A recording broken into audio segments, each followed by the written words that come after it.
এরকম কখনো হয়েছে যে তুমি কোনো একটা জায়গায় গেছো, কোনো একটা রেস্টুরেন্ট ডেকেছে, তুমি গিয়ে দেখেছো খাবারটা ভীষণ খারাপ, তুমি বলেছো যে আমি করব না?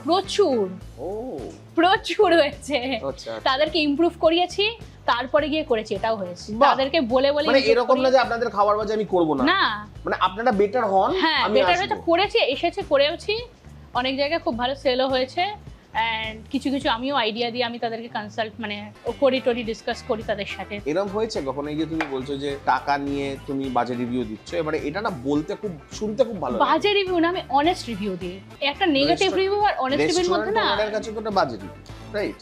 যদি তুমি কাউকে দুই দাও, আমি দুই দাও, তাহলে তো ওর তো বাজেই, ওর জন্য তো বাজেই। রেস্টুরেন্টে হয়েছে আমি খুব একটা বলবো না, বাট আমার কেটারিং এরকম হয়েছে। ইররেসপেক্টিভ, আমি বলছি তুমি যা যা জিনিস করো, তুমি তো রিসর্টসেও যাও, রিসর্টসে গিয়েও তো তুমি রিসর্টসেরও রিভিউ কিছু জিনিস হলো সেটাকে আমি হাইলাইট করে দিই, এই জিনিসটা ঠিক নয়, কারণ ওদেরকে আমি বলেই রাখি যে এই গার্ডসটা থাকলে আমাকে ডাকো।